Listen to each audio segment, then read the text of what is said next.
Bom dia a todos os presentes. Vamos iniciar a primeira palestra da sexta-feira da Semana da Geologia. Esse ano o tema da Semana da Geologia é Geologia do Quadrilátero Ferrífero, Contribuições, Impactos e Desafios, cinquentenário do mapeamento USGS 1969.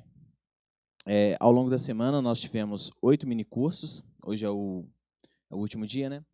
21 palestras. Estamos com as palestras do último dia. Aqui, vamos lá. E é um evento que é organizado pela Mina Júnior Consultoria Mineral, que é uma empresa júnior dos alunos da Geologia e da Engenharia de Minas. É um evento organizado também pelo Centro Acadêmico da Geologia, que é o CPGEL, e sem o qual, sem os nossos patrocinadores, esse evento não poderia ser realizado da forma como foi. Então, agradecemos a BNA Mine Solutions e a Datamine, que são nossos patrocinadores. Agradecemos também a Amarilo Gold, o Jazida e a Anglo Gold Ashanti. Agradecemos também à Sociedade Brasileira de Geologia, Núcleo Minas Gerais, e ao Singel. Além disso, contamos com o apoio de várias instituições, né?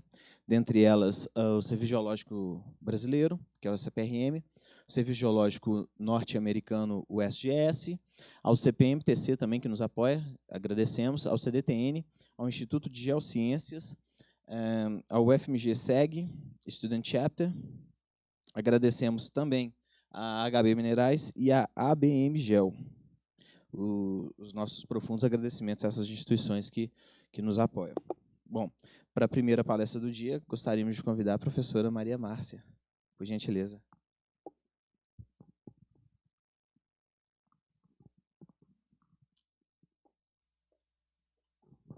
Bom dia. É um prazer estar aqui.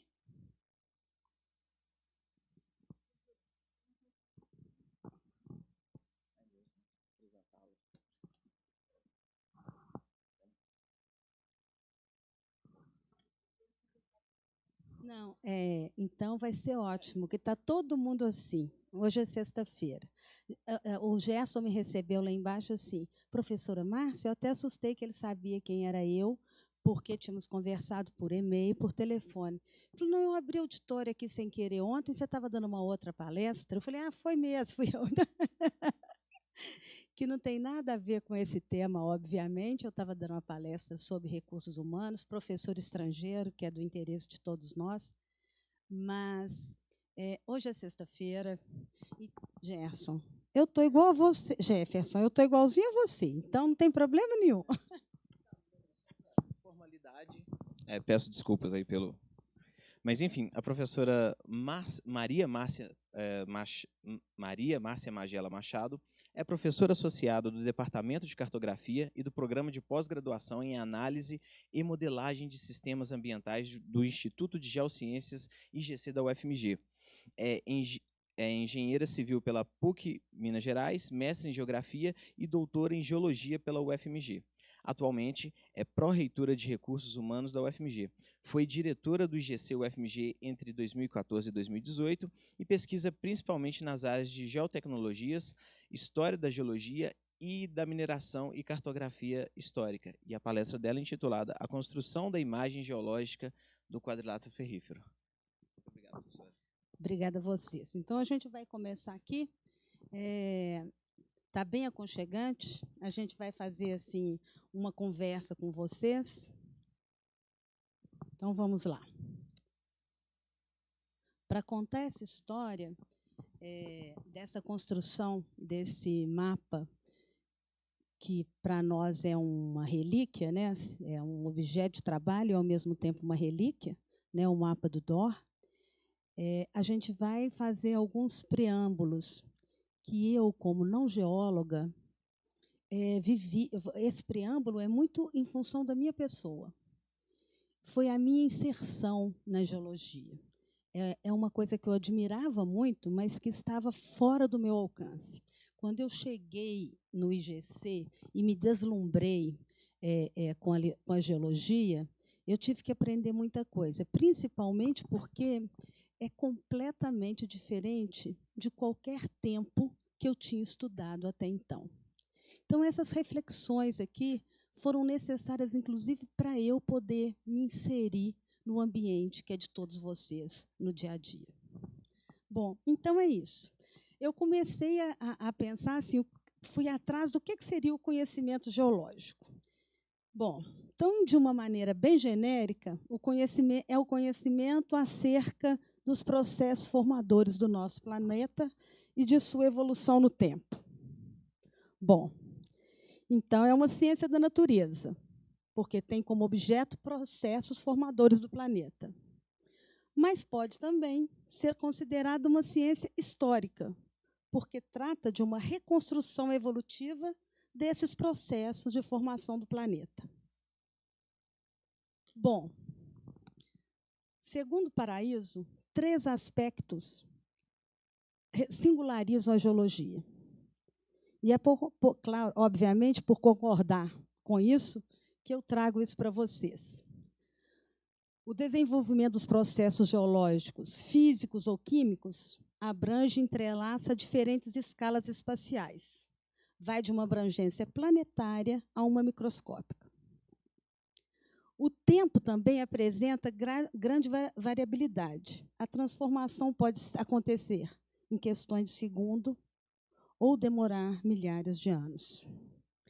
Os processos se dão de forma aberta, ou seja, não ocorrem em sistemas isolados, mas em sistemas cujas partes estavam sob liberdade de se interagir e que faz aparecer uma rede de relações muito complexa para a gente estudar e reproduzir.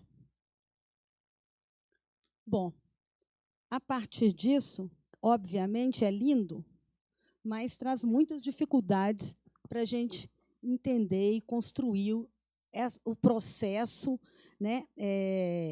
Entender esse processo, ter acesso a esse processo. É praticamente impossível reproduzir os processos em função do enorme número de variáveis presentes em diferente escala de tempo e numa intensidade, num sistema dinâmico aberto. E mais do que isso, a maioria absoluta, encoberta por espaço, escondida no espaço ou pelo tempo.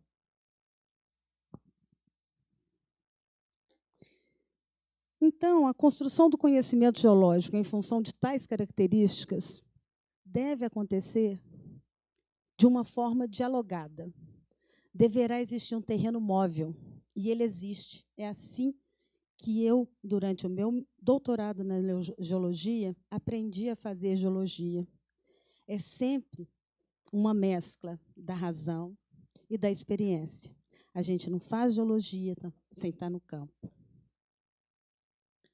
Bom, pode-se entender com clareza a necessidade dessa abordagem dualista, porque ela é identificada, como acabei de dizer, no modus operandi do geólogo. Seu movimento oscilatório entre a prática, a teoria, o campo, o gabinete, o conhecimento sensível e o lógico. A gente sempre traz a experiência do que a gente viu antes. Isso aqui me lembra aquilo, a forma disso é o quê, para a gente chegar à conclusão. Bom, então, dados fragmentados apreendidos por meio dos sentidos. Quando a gente está no campo, a gente toca, a gente olha, a gente sente. Com o conhecimento que a gente tem prévio de estudar, juntando essas coisas num processo de interpretação, nasce o conhecimento em geologia. Bom, o conhecimento, então, ele consiste na elevação da sensação ao pensamento, numa elucidação progressiva do fenômeno, até que a gente constrói uma teoria. Mas é apenas um ciclo, porque cada teoria só dura até que um outro ciclo de uma outra pessoa ou de um outro grupo aconteça e derrube aquela teoria. É assim que se faz ciência. Essa revolução é que nos movimenta. Então, existe uma repetição cíclica as teorias vão sendo testadas, reavaliadas, modificadas, substituídas por novas formulações.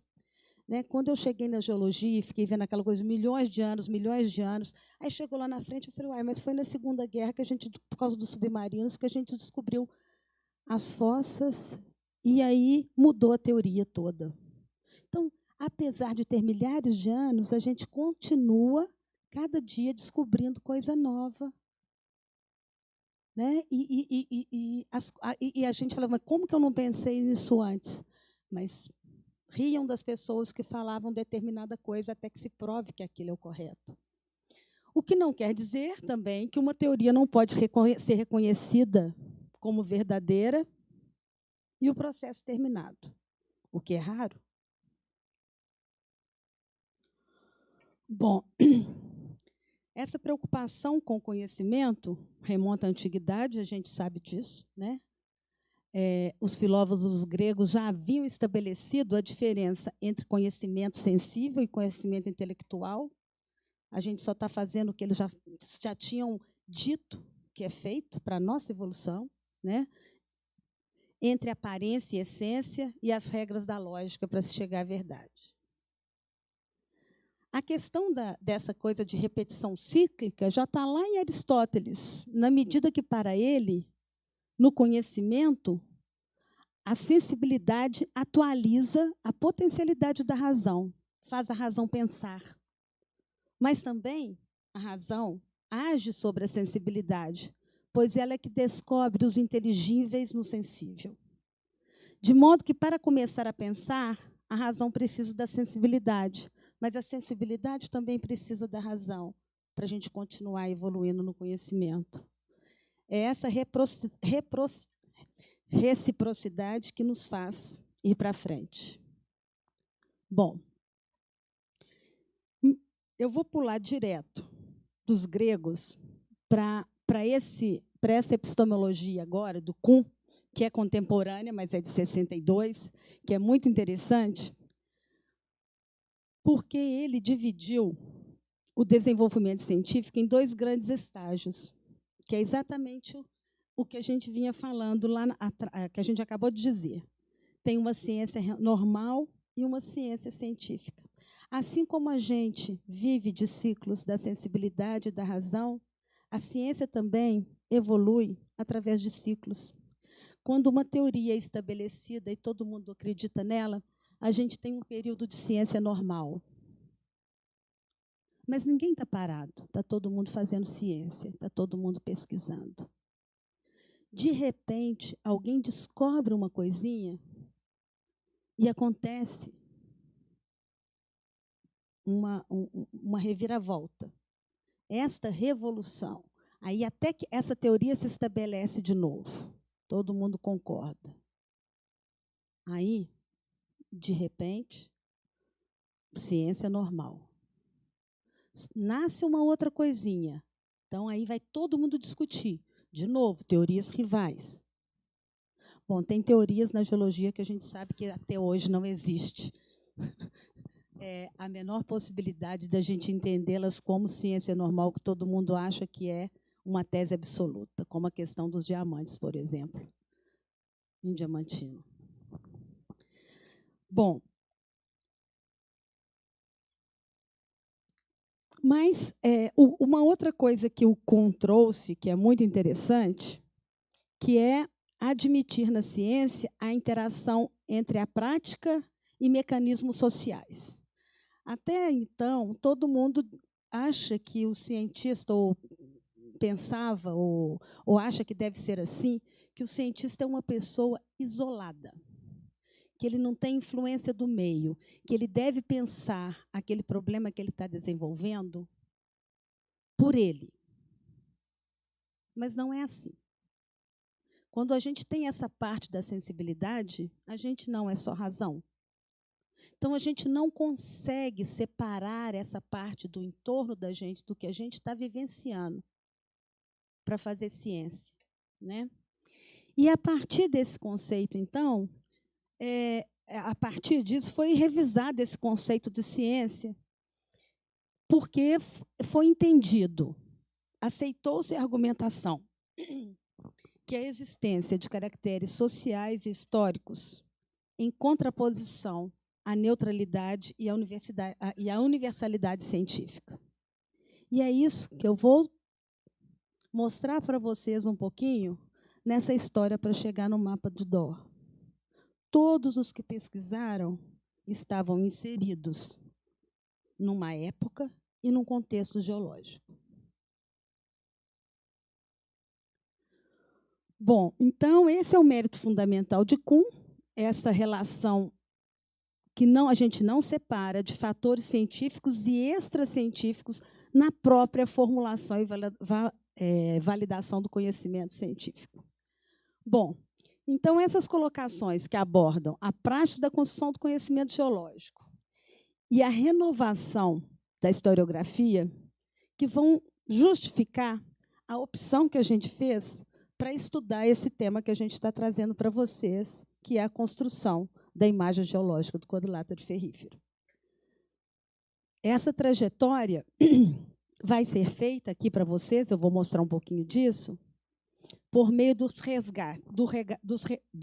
resgate das teorias propostas, de suas representações gráficas, desde as primeiras contribuições científicas até o estágio que culminou com o mapa de Dor, em 1969. Bom, para fazer o passo a passo disso, então, a gente foi pensar de onde que a gente vai começar, quais os critérios que a gente vai fazer, qual que é o estado da arte de cada coisa. Por quê?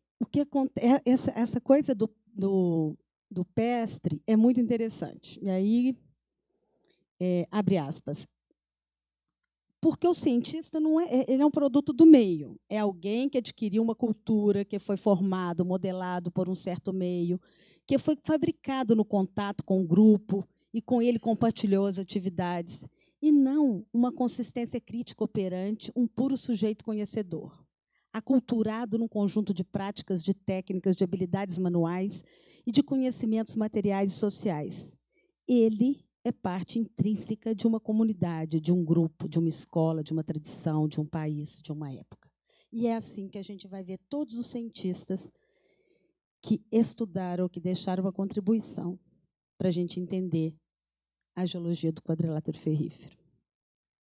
Então, o esforço que a gente fez foi esse, para construir a história da evolução do conhecimento geológico sobre o quadrilátero e não apresentar simplesmente uma linha com contribuição tal, ano tal. A gente não queria fazer uma exposição simplesmente cronológica. Desde das primeiras ideias até o modelo, ou modelos hoje aceitos, como ocorreu esse processo, como ele foi influenciado pelas especificidades de cada época. Então, é uma interseção da ciência com a história política, econômica e cultural. Captação da ambiência científica de cada uma das contribuições, identificando bases epistemológicas e metodológicas, assim como os acontecimentos que, de alguma forma, influenciaram o processo que estava acontecendo. Bom, por causa disso, a gente não pesquisou só livros de geologia, né? A gente fez um mergulho por outras fontes que permitisse a gente contextualizar o ambiente daquele cientista, a teoria geológica vigente e o que acontecia na sociedade naquela época, para a gente chegar e entender o que ele estava propondo para o quadrilátero. Bom, e aí? Por onde começar? Até onde retroceder para iniciar essa trajetória? Quais foram as primeiras contribuições ao entendimento da constituição do chamado quadrilátero ferrífero? Quem e em quais situações as conceberam? Bom, a chave para essa questão, obviamente, gira em torno de riquezas minerais. Particularmente, no início, o ouro existente nessa parte do território das Minas Gerais.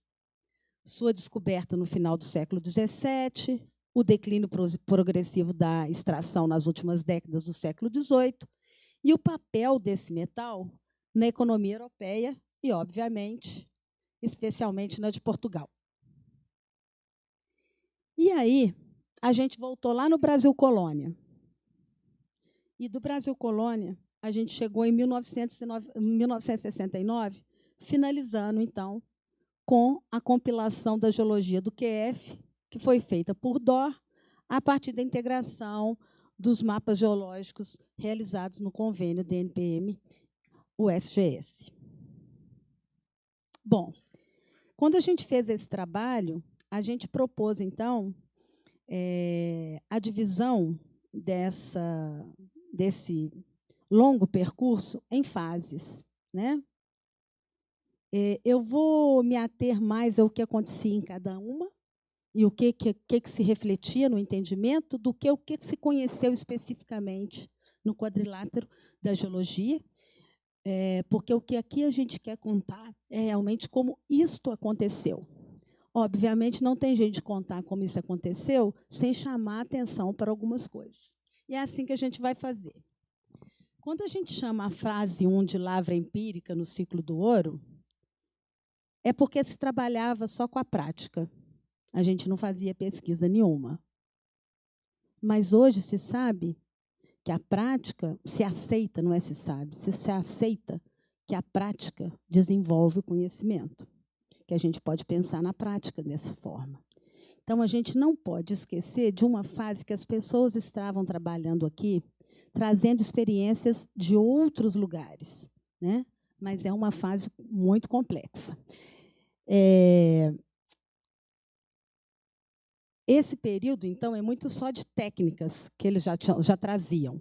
Bom, como eu trabalhei com representação, a gente não podia de colocar esse desenho esquemático, que ele é de 1711, né? Está no livro do Antonil, e essa é o primeiro desenho que a gente tem de uma representação da mineração no quadrilátero ferrífero, né? Essas coisas é o ribeirão, um cerco para tirar a água para fazer a cata do ouro. Então, essa é a primeira iconografia que a gente tem de mineração no quadrilátero ferrífero, é de 1711. Então, esse período nosso, que a gente fala, que vai da exploração do ouro e ocupação do território das minas, tem aproximadamente um século. Ele vai de 1690 a 1790. Bom,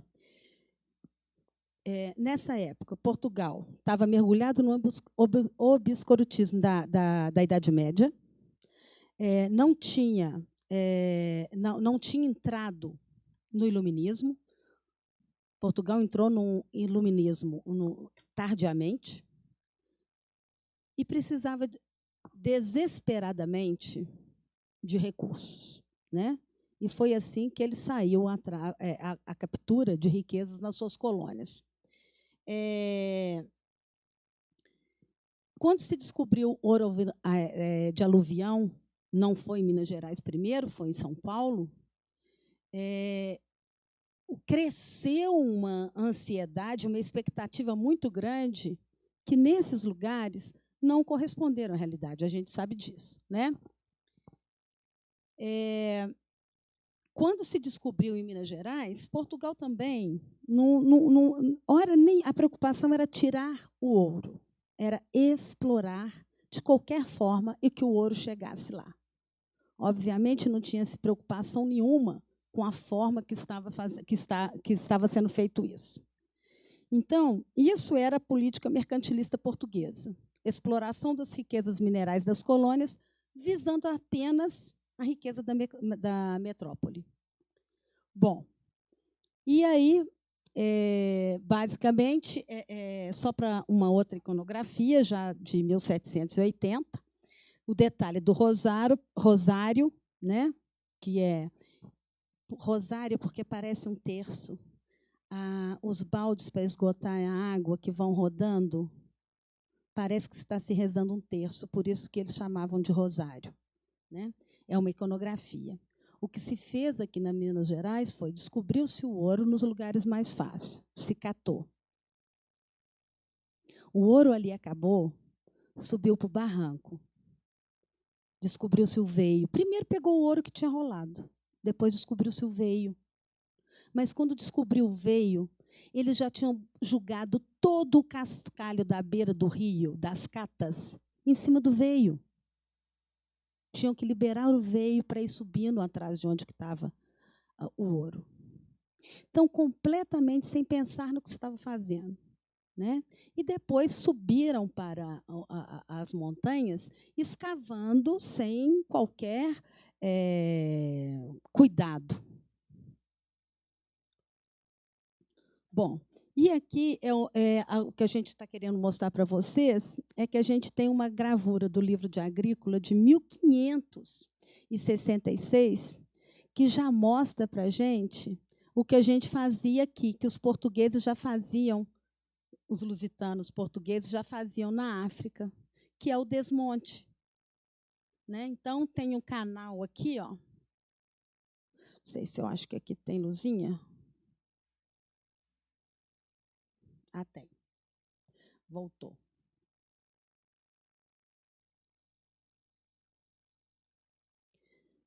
Ao desmonte, igualzinho eles fizeram aqui em Ouro Preto, que a gente sabe que se represava a água lá em cima, tem os canais, depois se abria para que o veio fosse deslocado. Né? Então, o que se repetia aqui já tinha sido feito lá em 1566.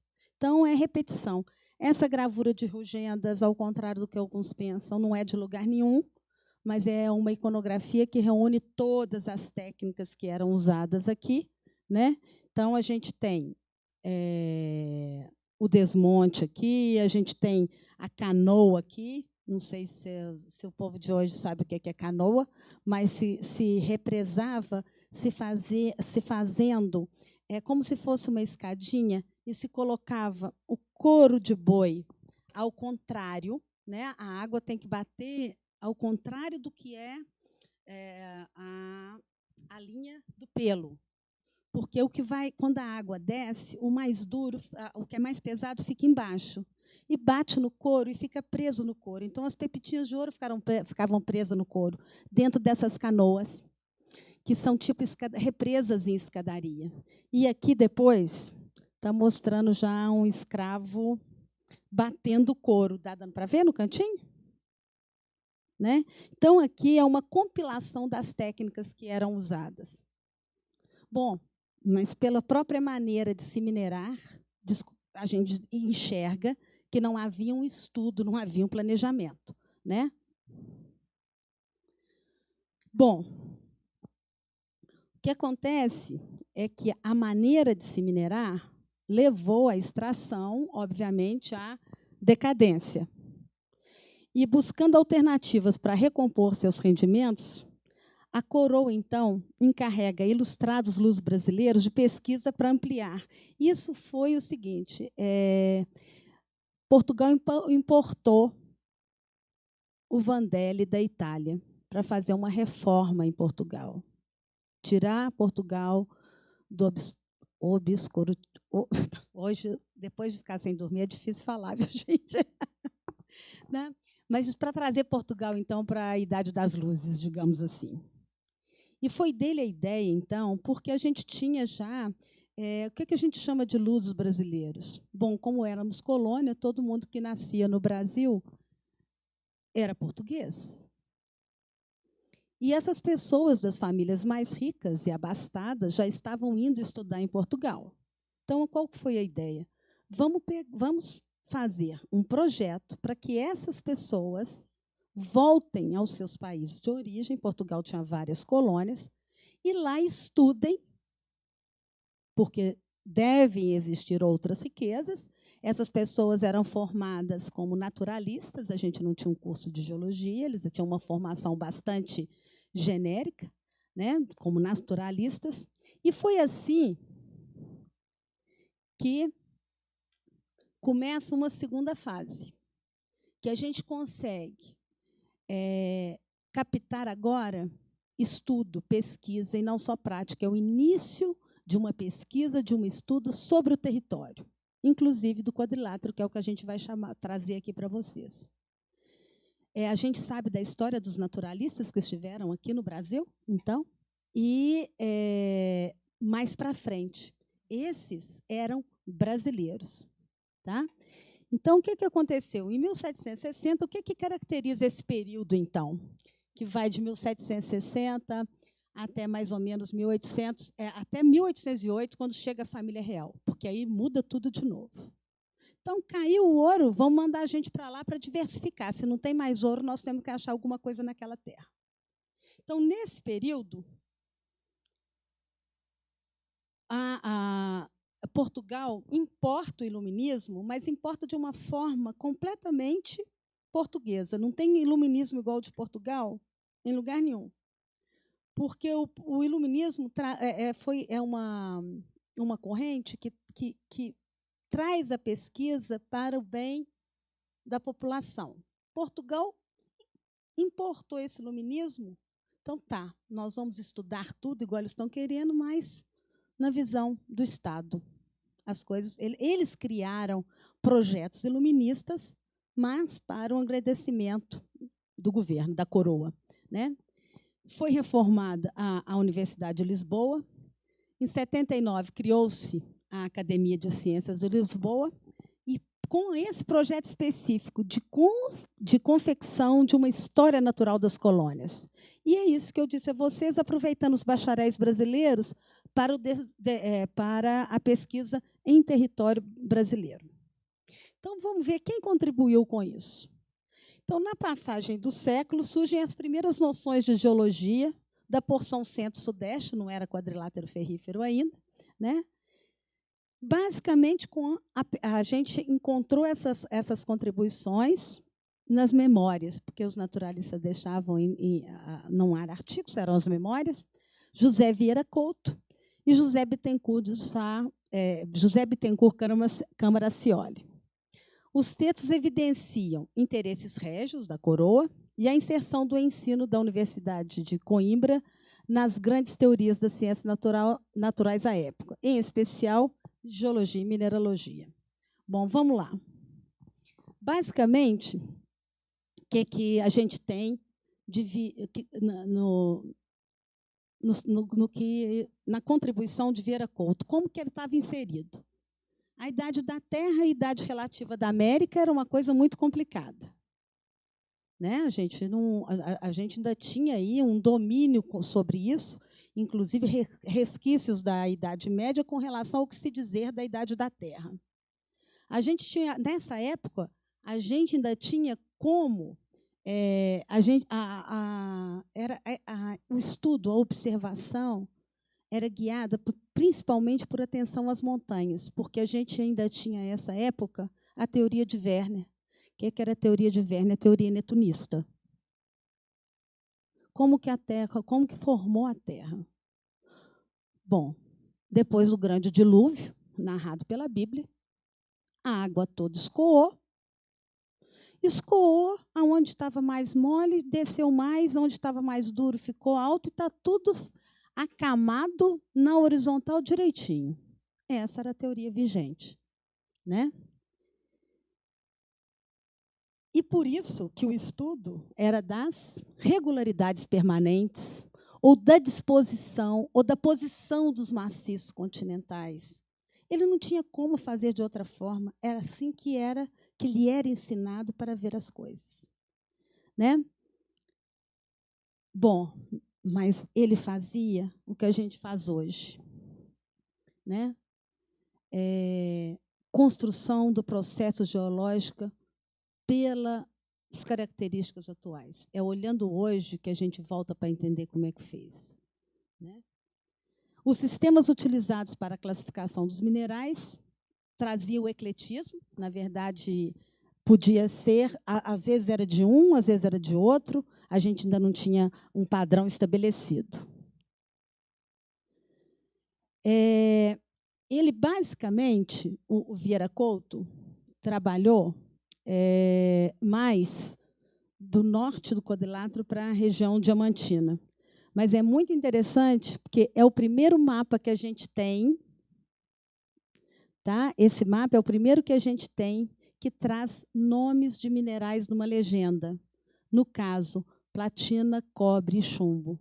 Sendo que, para estes dois últimos, estava se especificando que a extração era por sovacação, ou seja, escavação ou galeria. Então, é a primeira vez que tem um mapa que aparece legenda de minerais aqui no Brasil. Bom, a contribuição do Câmara Scioli, para nós, quadrilátero, é muito mais interessante. Por quê? Olha só o que ele fez. Em linhas gerais, ele identificou e descreveu as unidades que compõem o quadrilátero ferrífero na região de Sabará. Ele era da região de Sabará. Ele identificou o gneiss de Caeté, a base da sequência vulcano-sedimentar do tipo Greenstone Belt, filitos, xistos, formações ferríferas, que hoje compõem o Grupo Nova Lima, do Supergrupo Rio das Velhas. Ele identificou essas sequências que hoje pertencem, né, ao que a gente chama de Supergrupo Rio das Velhas. Ele também identificou a sequência estratigráfica do hoje Supergrupo Minas, as litosfaces da formação Cauê, do Grupo Tabira, formação Cercadinho do Piracicaba e ainda o Grupo Sabará. Já está lá nas memórias de Scioli. Bom, quando chega em 1808, chega a família real. Muda completamente o Brasil, né? Porque Dom João trouxe biblioteca e queria instalar, ele trouxe a corte. Ele chegou na Bahia, fundou a Escola de Medicina, chegou no Rio de Janeiro, fundou uma academia militar. Mudou completamente a situação do Brasil. E a transformação foi política, cultural, institucional e científica. Nesse sentido, quem ele traz? O Barão de Estiveg. O Barão de Estiveg já trabalhava em Portugal. Ele já estava trabalhando em Portugal. Ele já pertencia, ele fazia um trabalho junto ao exército português. Então, a família real veio em 1808, e o Estiveg desembarca no Brasil em 1810. A tarefa dele era reanimar a decadente mineração de ouro e implementar a indústria siderúrgica. Porque ele tinha uma formação sólida nisso, construída na Alemanha. Bom, e por que tem uma fase que a gente vai falar do Estiveg? Primeiro, porque pelo tempo que ele ficou no Brasil, ele estudou, são 11 anos, de 1810 a 1821, basicamente passados dentro da região do quadrilátero ferrífero, e a contribuição é muito grande para a gente entender a nossa história. Por isso que ele merece uma fase à parte para tratar do que ele deixou. Bom, o que aconteceu nesse período, então, de 1808 até 1833, o que está ali é o que a gente, não é uma data que o Estiveg foi embora, mas quando ele publica o Pluto Brasiliensis lá na Europa já, que é 1833. O que aconteceu nesse período que marca bastante essa fase da contribuição do Estiveg? Ele chega ele vai trabalhar na Academia Militar. Logo depois é criado o Museu Real e a publicação de jornal. O Estiveg vai embora em 21, publica lá fora em 22 Jornal do Brasil, depois publica em 24 Brasil Novo Mundo, depois publica em 32 Contribuições para a Geognóstica do Brasil e, por último, em 33, o Pluto Brasiliensis.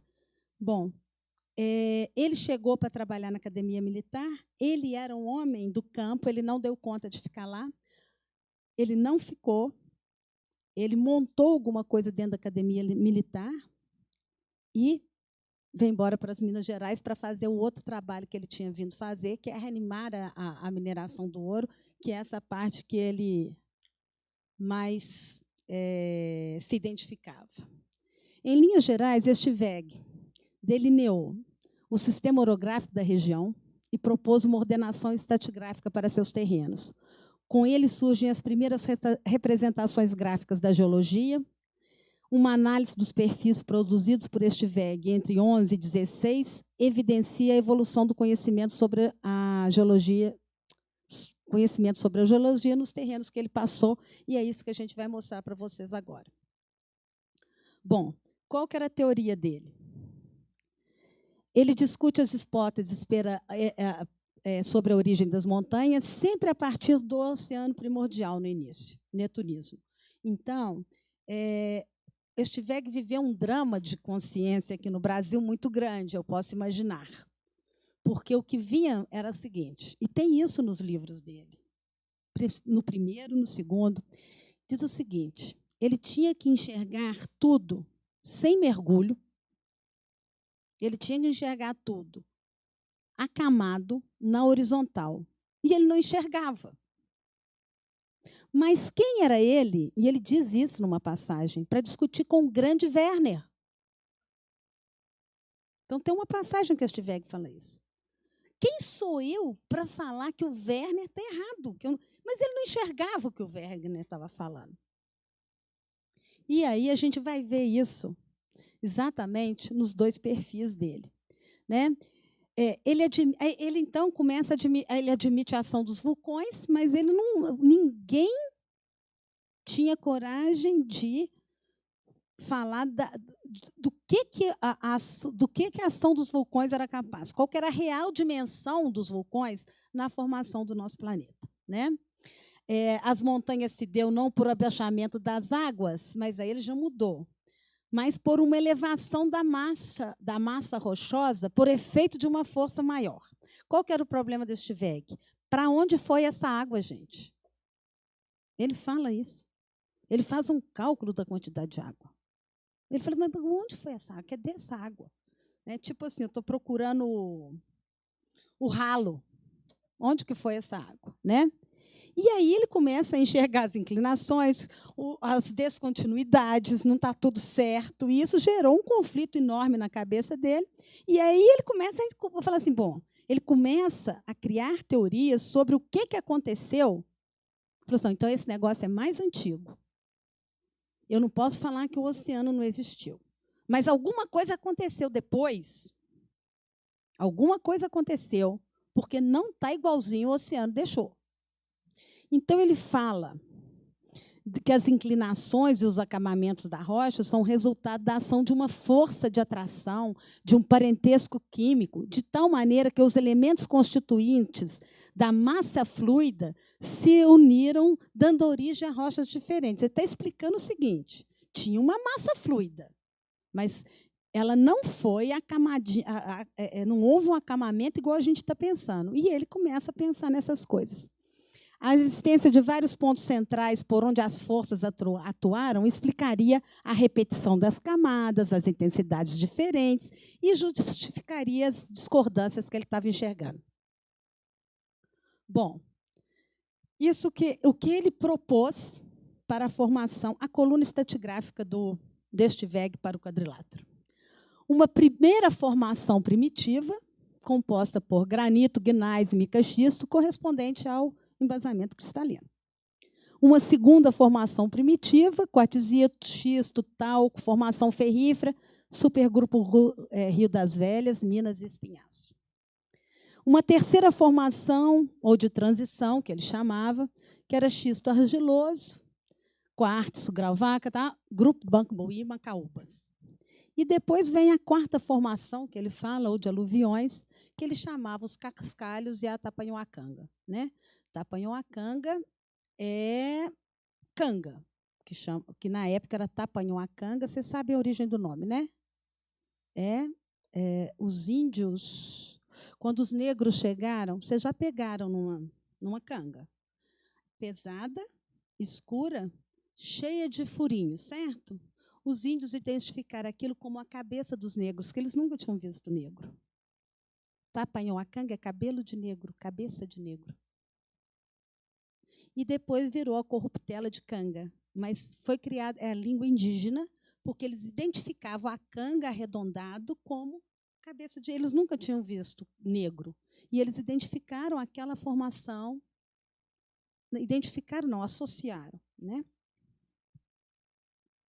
Bom, aí são os perfis. Esse é o primeiro perfil. Né? É o primeiro mapa geológico de uma parte do Brasil. Ele, aqui no início, na verdade, isso aqui começa no Rio de Janeiro. Deixa eu ver onde que ele vai parar aqui. Ele passa por Barbacena. Ele passa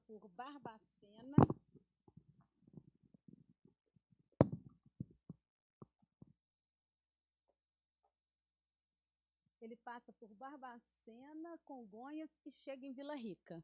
Obviamente, não é uma linha reta, né? É o alinhamento do perfil que ele construiu. Na verdade, o que ele faz? O afloramento do embasamento, em seguida, sequências supracrustais, totalizando 16, ele coloca 16 divisões, com a identificação das composições. Tá? Bom, chama a atenção o quê? As camadas dispostas horizontalmente. Apesar das obliquidades constatadas e descritas no texto, obedecendo a um ordenamento ideal, com os estratos mais recentes no topo, refletindo a influência da escola netunista. Bom, aqui é só um pouquinho do detalhe entre Queluz, que é Lafayette, e Vila Rica, né? Esse pedacinho aqui, que ele traz a Serra do Deus Te Livre é a Serra de Ouro Branco, a Serra da Boa Morte é a Serra de Congonhas, no final da igreja, quando você olha para o final da igreja, a ponta lá é chamada de Serra da Boa Morte. O Deus Te Livre, que era um lugar muito inóspito de passar, parece que tem relatos de ataque às pessoas que faziam o caminho, né? E ele coloca sobre as camadas de granito e gnais do embasamento uma ampla camada de xisto argiloso e sobre elas ocorrências de minério de manganês e talco e xisto. Quer dizer, ele já identificou o minério de manganês lá em Conselheiro Lafayette. Queluz. Bom, aí, na publicação de 31, esse mapa está completamente diferente do outro, não está não, gente? Olha a evolução do Estiveg. Aqui, ele consegue se desvencilhar de toda a concepção, de todo o contexto da ciência e geologia veneriana netunista, e ele desenha um perfil com o que realmente ele está enxergando. Todas as camadas estão inclinadas, como ele tinha escrito no texto e como ele estava vendo. Né? Então, é uma representação do mergulho, de alternância das camadas, diferindo completamente da representação anterior, que retrata especificamente o modelo teórico, ou seja, camadas sobrepostas horizontalmente e cronologicamente ordenadas. Aqui, nesse outro perfil, ele já não obedece absolutamente nada disso. Esse slide aqui mostra a região do quadrilátero ferrífero, onde ele apresenta alternância na justaposição das camadas das rochas primitivas, primárias e secundárias. Tá? E assinala também a ocorrência de manganês e ferro. Mais interessante que esse homem era um gênio, ele tinha formação militar. E eu não sei se você sabe, mas eu também dou aula de topografia, de geoprocessamento. Ele era um exímio cartógrafo. Um exímio cartógrafo. Tempo inteiro que ele estava fazendo levantamento de geologia, ele estava fazendo o levantamento topográfico da área. Não sei se dá para vocês verem o sombreamento aqui do terreno. Tem uma passagem que a gente fica deprimida com ele no livro, quando ele perdeu um dos barômetros dele, porque ele tinha 2 para conferir a altitude. O dia que um quebra, ele quase morre de tristeza. A gente fica com dó dele quando está lendo. Bom, e aí, só para comparar, a diferença mais interessante é como ele traz aqui nesse de cima a orografia, está dando para vocês verem?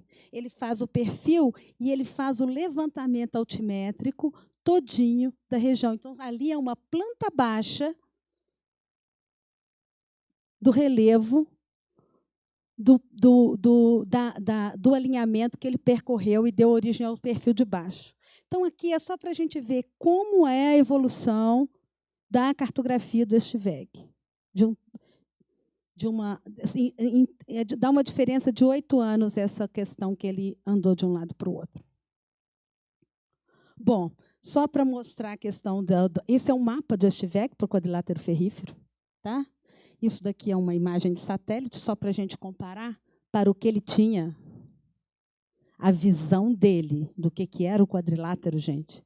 É o primeiro mapa de relevo do quadrilátero ferrífero. Foi feito por Estiveg. Então, aqui, ó, aqui o pico, que está aqui. Está vendo? Ele não consegue desenhar exatamente as... Tem hora que sai, tem hora que não sai. Está dando um bizilzinho aqui, peraí. Ele não consegue desenhar exatamente essa ligação aqui, como a gente sabe que existe aqui, mas ele consegue desenhar. Olha só, para o que ele fez, a delimitação, para o que ele tinha, ele não tinha nenhuma vista aérea, né, gente? Vamos pensar nisso. Ele fez tudo caminhando e medindo, com barômetro. Não tinha, ele não tinha teodolito também, não. Bom, então, depois que... Estiveg fez muita coisa, gente. Tem um livro de Estiveg, ele deixou aqui um manual para os mineiros. Nunca foi publicado. Ele levou para a Europa para tentar publicar lá, para ensinar os mineiros a minerar, de horror que ele ficou, de como a gente fazia aquela mineração naquele primeiro ciclo lá. Se vocês lerem um pouquinho também do Bittencourt e do Acioli, vocês vão ver a noção deles, porque eram naturalistas, sobre o meio ambiente. Eles chamam a atenção para a derrubada das árvores, para como a gente faz a cata e a gente minera sem preocupar onde que a gente está pondo as coisas. Lá em 1700. Tá? E o Estiveg deixou esse manual para os mineiros, escrito em português. É uma relíquia, né? Eu tenho que agradecer aqui, porque eu não faria nada disso se eu não tivesse o Renger como orientador, né? E que o Renger me possibilitou e está comigo em fotografias todo este manual que ele fotografou, que ele conseguiu fotografar na Alemanha, para ver se a gente consegue publicar esse manual para os mineiros, que é inédito. Bom, aí sim, o que acontece? Dom João chega e abre os portos. Esses naturalistas foram contemporâneos de Estiveg, mas a gente separa Estiveg por causa da função dele no quadrilátero ferrífero e especificamente ligado à geologia. Esses outros naturalistas não têm especificamente geologia, alguma coisa de mineralogia que eles falam, ok? Então, por isso que eles estão agrupados. Mas algumas passagens deles no quadrilátero ferrífero são interessantes, né? O primeiro que veio foi John Moway. De verdade, ele era um comerciante de pedras inglês. Ele não veio fazer pesquisa, ele veio comprar a pedra, era o interesse dele. Depois a gente tem Spix, Martius, Paul, Rockchuch, né, que ele era, na verdade, ele veio com a comitiva da princesa, ele era um mineralogista. Langersdorf, Denis Dervit, tem vários desses, mas a gente vai falar, eu não sei quanto tempo aí, eu tenho que apressar, mas eu vou falar dos principais que deixaram alguma coisa no quadrilátero desses nacionalistas. Tá? O que de contribuição mesmo, deixou o Helmut Eichen, que tem até um livro já, né, traduzido pelo Renger, das andanças dele. Helmut Eichen era ele veio trabalhar na mineração do ouro. Ele ganhava o dinheiro, trabalhava, ganhava o dinheiro, pegava umas férias, não sei como que era isso na época, de contrato, pegava esse dinheiro e saía com esse dinheiro pesquisando e fazendo as coisas dele. Então, ele veio realmente trabalhar e fazia essas pesquisas por conta dele. Isso está guardado lá na Áustria, esse perfil. Tá? Ele sai do sul para o norte, partindo de Tejuco. Tejuco aqui não é Diamantina, esse Tejuco aqui é perto de Congonhas, já desapareceu da toponímia, a gente sabe que é perto de Congonhas por causa do perfil, mas a gente não achou nada sobre a toponímia Tejuco em lugar nenhum. E aí ele vem, em rosa está o granito do Bação. Aí vem aí quando ele chega aqui no Rio das Velhas, continuando o xisto argiloso, que é amarelo. Aí depois vem intercalações de tacolomito, que estão aqui em laranja. Em seguida, uma camada de tabirito quartzoso, que ele vem ligar, ele achou aqui, lilás. Tudo mergulhado para o norte. Flanco sul do sinclinal Gandarella, que já estava mapeado por Helmreich. Logo depois, vocês estão vendo o outro flanco do sinclinal. E depois, mais na frente, o sinclinal do Angulo Soco. Com todas as dificuldades, está aí, as formações e os sinclinais. Né? Então, Helmreich deixou isso aí para a gente. Bom, aí depois, se Helmreich não tivesse ido embora, se ele tivesse ficado aqui e terminado esse mapa, não seria o primeiro esboço geológico do quadrilátero ferrífero. Isso também nunca foi publicado, né? A não ser em artigos e na nossa tese. Isso está na Academia de Ciências de Viena, guardadinho. O Estiveg fez o primeiro mapa orográfico do quadrilátero, mas ele fez o primeiro mapa geológico. Vocês estão enxergando o bastão? E aqui? As formações ferríferas aqui. Tem contato aqui. É um esboço, ele não acabou, mas a percepção dele de localização é uma coisa impressionante. Ele não teve tempo de terminar. Parece que ele adoeceu e foi embora. Ele mandava os escritos deles lá para a Áustria, e é assim que depois um amigo fez uma compilação que deu origem, então, ao livro. Mas não há de se negar, os textos que acompanham os mapas e os perfis de Helmreich são maravilhosos, eu acho que vale a pena todo mundo ler. Bom, depois vem Piscis. Piscis era um francês. Bom, ele publica depois de Helmreich e publica depois do Estiveg. Mas o que a gente pode ver é que a questão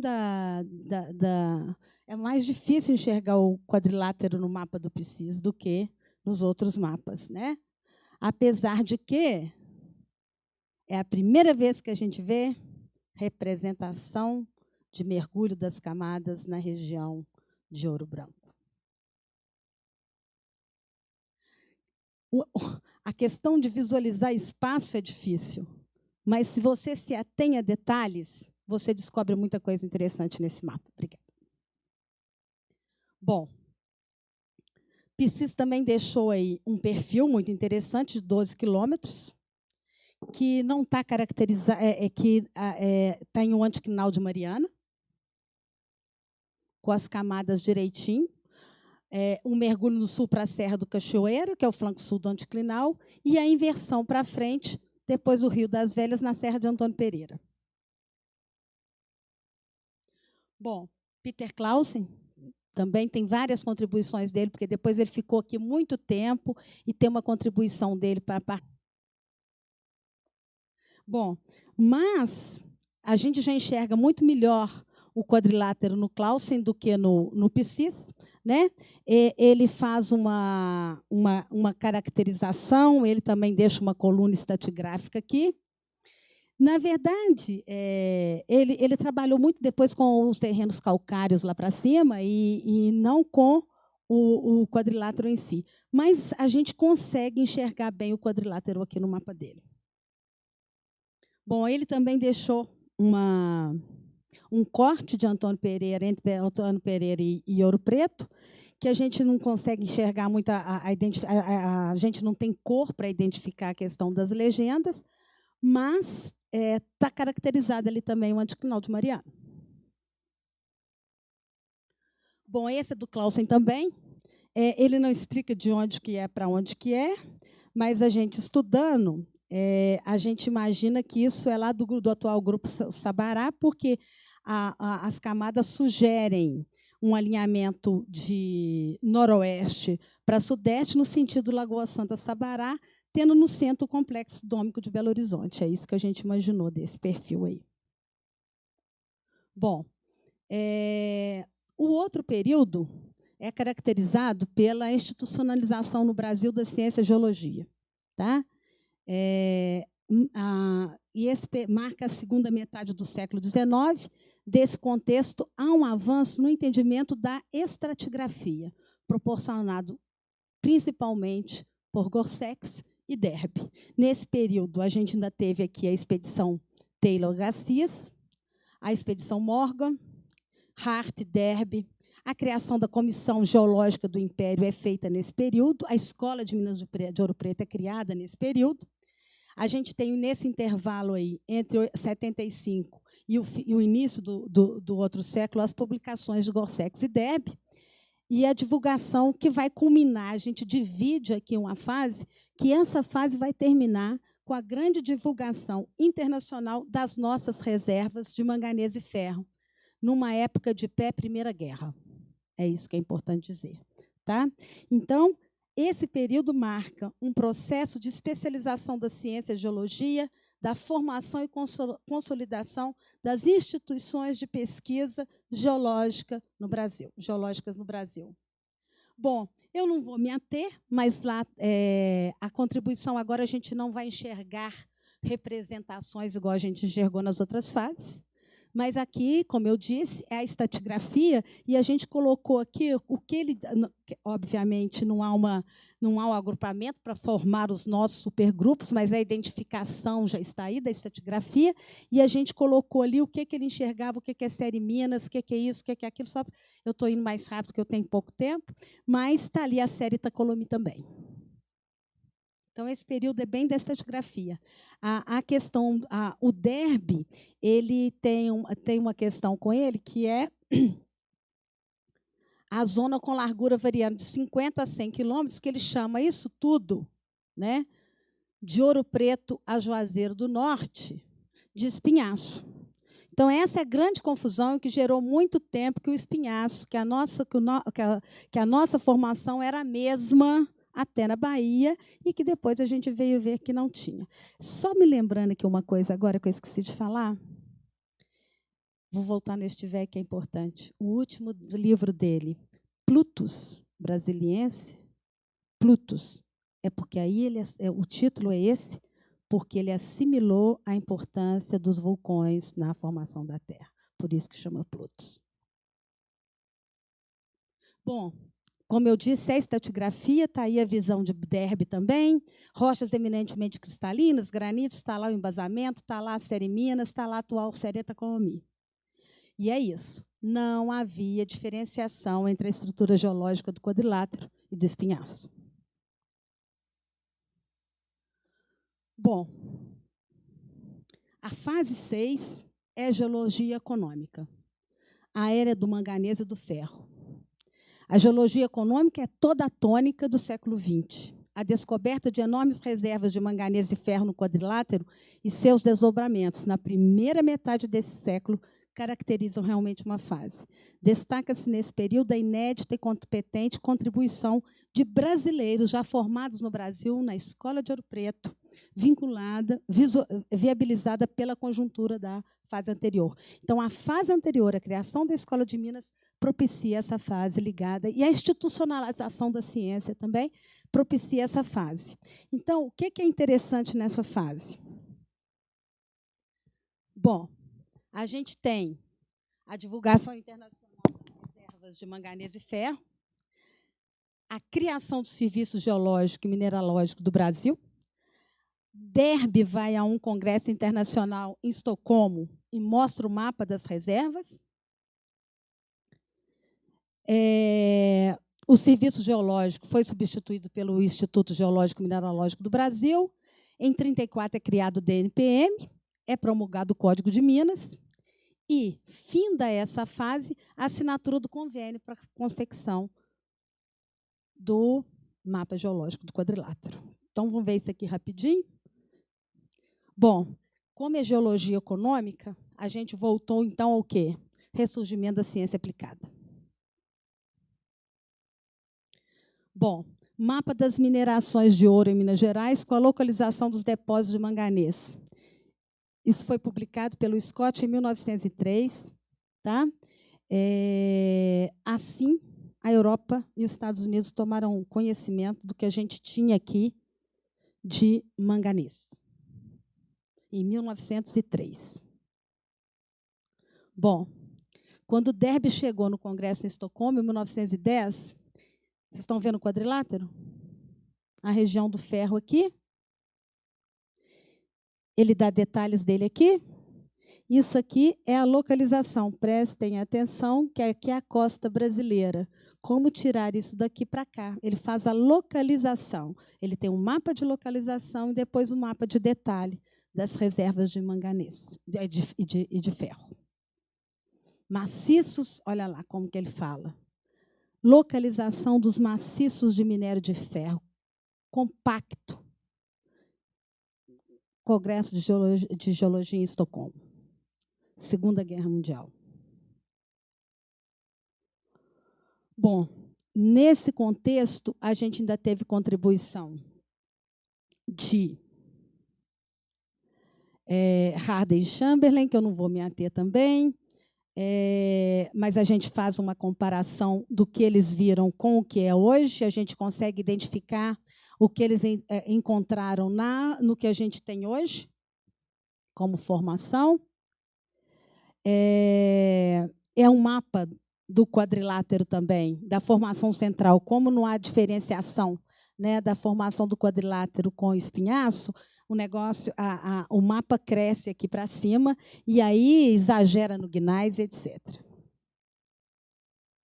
Bom, Hirman também teve aqui, ele faz essa descrição, assim que ele enxerga o quadrilátero.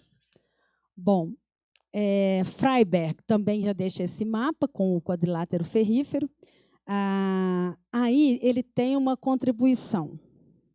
Ele fala um pouquinho, ele diferencia um pouquinho dos outros, avança um pouquinho na questão que a série Minas não se estende à região diamantina. Já começa aqui um entendimento mais próximo do que a gente sabe que é o real. Tá? E aí a gente vem para os brasileiros também, que aí começam a aparecer os brasileiros. A gente tem a contribuição de Gonzaga Campos, né, que ele tem uma divisão estratigráfica. Ele tem o Djalma Guimarães, que ele que definiu a série Itacolomi como uma unidade que se sobrepõe discordantemente aos sedimentos da série Minas, e delimitou a série Minas pelo grupo superior, etc. Bom, tem Moraes Rego, que já fala do grupo Caraça, que hoje que abarca os hoje Maquiné e Nova Lima, do supergrupo Rio das Velhas. Então, aqui são já as contribuições. O grupo Itacolomi aparece com espinhaço. Já são as contribuições dos brasileiros, mas no entendimento à época, obviamente. Bom, Fernando Lacour mostra com detalhes a série Minas em Ouro Preto. Bom, aí voltamos para esse estrangeiro, o Boris Brashnikov, que tem um trabalho dedicado à estrutura tectônica. É o primeiro que eu vi, tive mais dificuldade. Com relação à complexidade estrutural do quadrilátero, ele é o precursor. Tá? Otávio Barbosa fez uma comparação e publicou de todas as contribuições.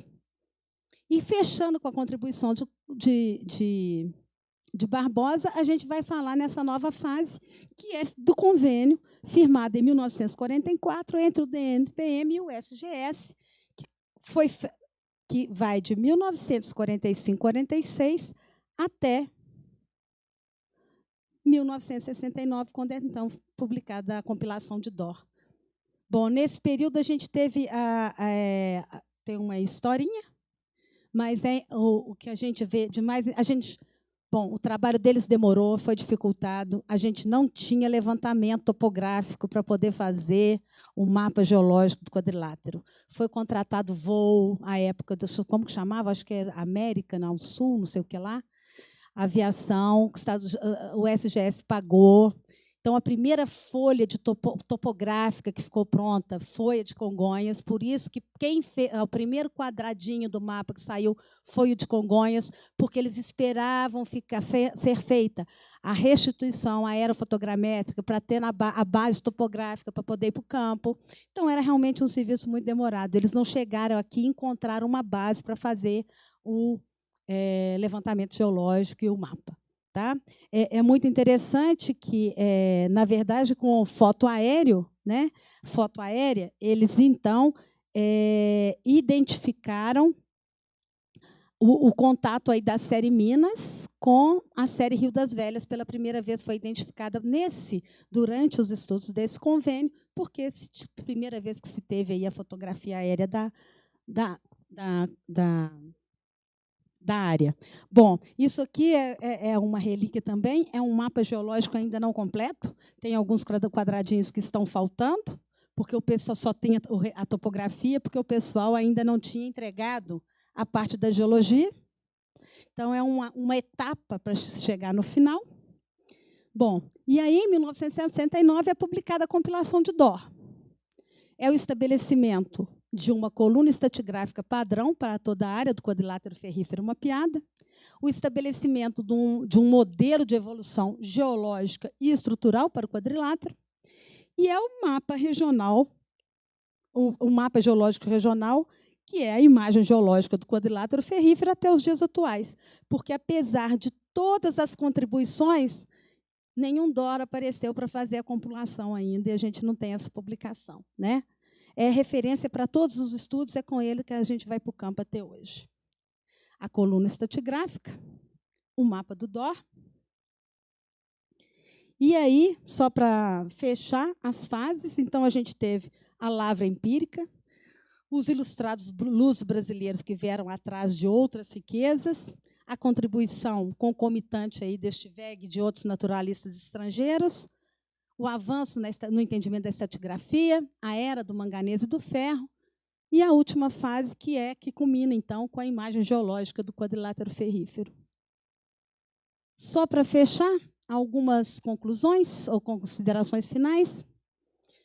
Não tem dúvida que o aprimoramento das técnicas de mineração precede e entrega uma conjuntura que propiciou o nosso desenvolvimento no nosso entendimento. Elas estavam lá. Na passagem do século XVIII para o XIX, lá nos 1900, o movimento pragmativo ilustrado português é a marca das primeiras contribuições. Eles vinham especificamente sem pesquisar, é para tirar, é para achar e carregar. Bom, não tem dúvida sobre as contribuições deste VEG. Ele delineia o sistema orográfico, faz uma ordenação estratigráfica para os terrenos, com 4 divisões no molde da tritonista, e a gente não tem dúvida da evolução do próprio olhar dele, né? Que ele, com esse olhar, ele nos deu um avanço considerável no entendimento da geologia. Ele muda de um mapa para o outro e ele traz isso para a gente enxergar, né? Uma outra etapa que é caracterizada, então, pelos naturalistas estrangeiros, que a gente viu que tem muita representação também. Em seguida, houve um processo de institucionalização da ciência e geologia no Brasil, né? Desse contexto, um avanço no entendimento da estratigrafia. A geologia econômica vem depois, e o contexto anterior, obviamente, nos ajudou nessa fase seguinte. Bom, primeiro, na nossa pesquisa, ficou evidenciado que a importância econômica das riquezas minerais existentes no quadrilátero ferrífero fez com que essa região fosse progressivamente se consolidando como um objeto de pesquisa sistemática. Desde os primeiros achados de ouro de aluvião até hoje, nós não encontramos nenhum hiato de pesquisa ou de trabalho de prospecção dentro do quadrilátero ferrífero. Não há hiato. Em segundo lugar, a evolução do conhecimento geológico do QF, com variações dentro da motivação principal, essa que eu tinha falado, se deu de maneira contínua. Outro ponto a destacar é a confirmação de um aspecto já evidenciado por vários outros trabalhos.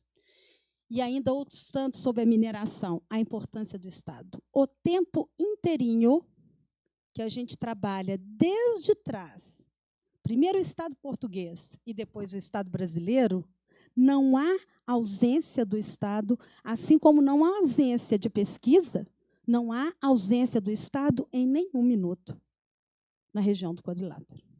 Todas as pesquisas têm influência, de alguma forma, à mão do Estado. Quanto à periodização, para fechar, a gente entende que, como a gente trabalhou com um longo horizonte temporal, essa periodização de 7 fases, a gente entende que é mais genérica. Obviamente que, se a gente pegar uma dessas fases para estudar, a gente vai encontrar subdivisões. Bom, mas o que a gente acredita é que as fases identificadas ajudam a caracterizar e entender esse processo que a gente está falando de entendimento da geologia do quadrilátero. É isso. Muito obrigada.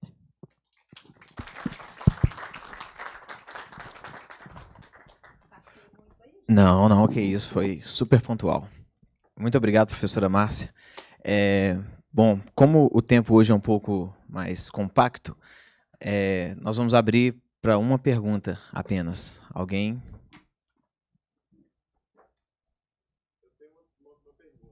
Usa aqui. Você falou sobre, muito brevemente, sobre o Hart, né? Mas sobre o Derby, que foi quem sucedeu todas as pesquisas do Hart. E em 2016 eu fiz a matéria com a Lúcia Fantinel, de História e Filosofia do Conhecimento Geológico.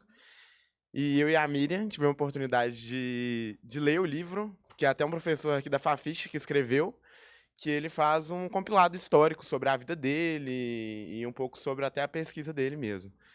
E pouco tempo depois que eu li esse livro, teve um incêndio do Museu Nacional e tudo que ele coletou a vida inteira foi perdido. Que bom que, alguns anos antes, esse professor, eu não lembro o nome dele agora, fez esse compilado. Eu queria saber o que foi perdido dessa história do quadrilátero ferrífero com esse incêndio do Museu Nacional, e se você... Que eu tenha conhecimento da geologia, nada. Nada. Hart não deixou muita coisa do quadrilátero. Por isso que eu falo pouco nele. Eu explico. Isso é trabalho de uma tese de doutorado. A tese está publicada, tem exemplar em Ouro Preto, exemplar aqui está publicada, não, está impressa. Né? Tem exemplar em Ouro Preto, tem exemplar no IGC. Minha tese tem. Podem baixar na internet, aí a gente explica um pouquinho a questão do Hart, porque ele não trabalhou tanto, ele ficou menos tempo. O Derby vem com ele, vai embora, Derby volta, fica aqui, e ele se envolve na política, se envolve no serviço geológico, e, infelizmente, vem a cometer atentado contra a própria vida no final, de desgosto. Né? Mas o Derby se tornou praticamente um brasileiro. Ele deixou livros, eles publicaram livros sobre a geologia nossa lá nos Estados Unidos, a gente tem conhecimento do conteúdo, mas Hart para o quadrilátero não tem grande contribuição, por isso que a gente passou rápido. Tá bom? Sim. O Derby até não chegou a se naturalizar brasileiro, né? Eu queria só adicionar uma coisa. Que ontem, não sei se você sabe disso, Márcia, ontem, ao final da palestra do professor Ladeira, ele nos contou uma coisa muito... Bom, eu achei muito triste. Disse que o Dr. Dor, antes de falecer, ofereceu ao Brasil, ao FMG, ao FOP, não sei mais quem, tudo que ele tinha do trabalho deles. Caderneta de campo, não sei o quê. E ele disse, mas eu preciso de $600 para poder mandar para o Brasil. Ninguém quis pagar. A China comprou. Bom, eu fico arrepiada, porque são 4 anos mergulhada nisso. Eu não sou geóloga. Então, quando eu chego aqui ao final, concluo isso, vocês entendem como... por que eu faço aquela introdução com relação à geologia. Aquela introdução é minha iniciação a essa ciência maravilhosa que eu descobri.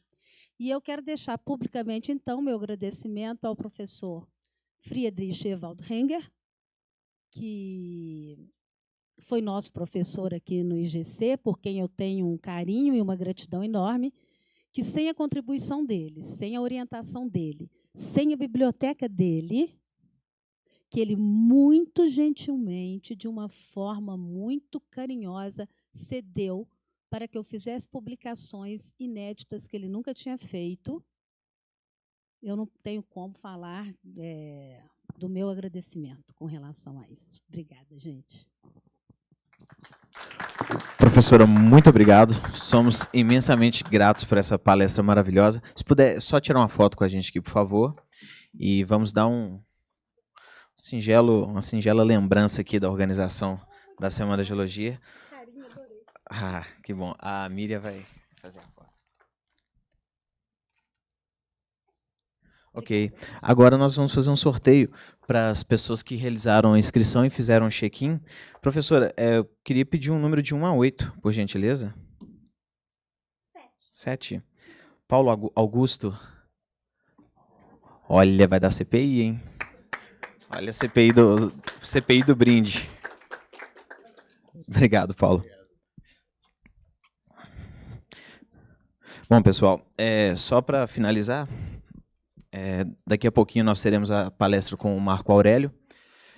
Só gostaria de reforçar que esse ano, a Semana da Geologia, que é organizada pelo CPGEL e pela Minas Júnior, ela possui o patrocínio da BNA Mine Solutions, da Datamine, da Amarillo Gold, do Jazida e da Anglo Gold Achante. Além disso, da SBG, Núcleo Minas Gerais, e do Singel. E somos imensamente gratos a esse auxílio, sem o qual o evento não ocorreria como aconteceu.